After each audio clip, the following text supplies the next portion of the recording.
Saan ba natin hinahanap yung rest natin? And how can we experience true rest? So right now, good morning po sa inyong lahat. Ito po yung devotion natin for today. Ito po yung nabasa ko. So, it's Mark chapter 2 verse 27. So, si Lord ang nakasalita dito. And sinabi niya na, the Sabbath was made for man, not man made for Sabbath. So, Sabbath means rest.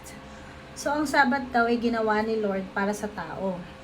And as we can remember sa Genesis, di ba sinabi doon na after ng si Lord ay naging busy sa paglikha ng His creation niya, ng universe, ng mga animals, plants, and the earth, and everything in it, and the man He has made, He rested on the seventh day.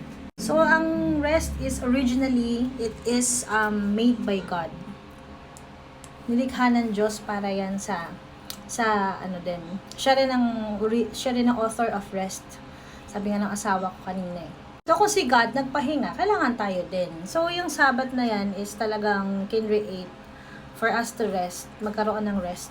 Hindi siya yung rest na, kasi noon sa Bible, yung mga legalistic sila eh. Pag sinabing 7th day, kailangan huwag kang magtrabaho, nagagalit yung mga Pariseo. Diba? Parang pag nag-work ka ng 7th ng rest day is hindi parang sinasabi bina-violate mo daw yung rule. Pero it's not being legalistic eh. So yung rest na yan, hindi lang po physical rest, hindi lang siya yung kapahingahan, literal na pahinga. Matutulog ka, wala kang gagawin, mamamahinga ka lang. Pero yung rest na yun is in the presence of God. So God created Sabbath for us to rest in His presence. Yun talaga siya. Diba? Yung magkaroon tayo ng chance na bitawan mo lahat ng ginagawa mo and you will start to rest in His presence. Meaning, makipag-connect ka sa Kanya, makipag-usap ka sa Kanya, manalangin ka, mag-meditate ka sa Kanyang salita.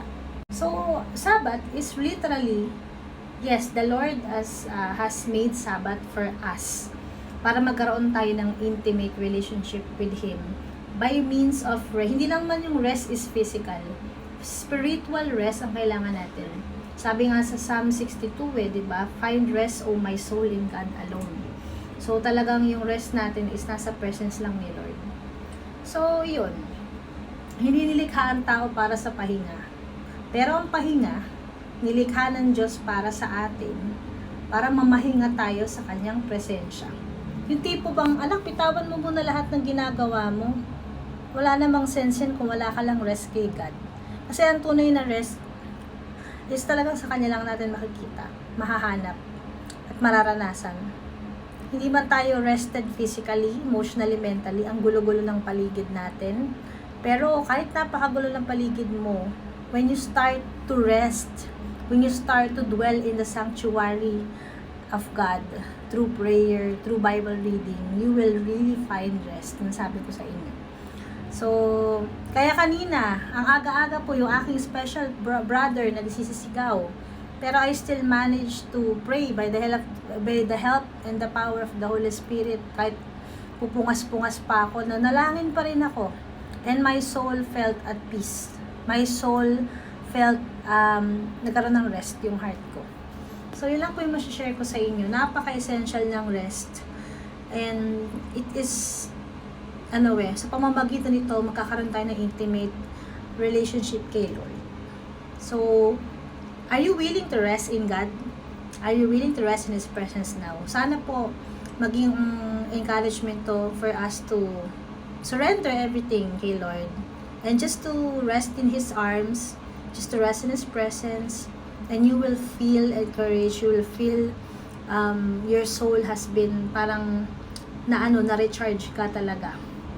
So, yung kalakasan din, yung kapahingahan natin ay sa Panginoon ng matatagpuan.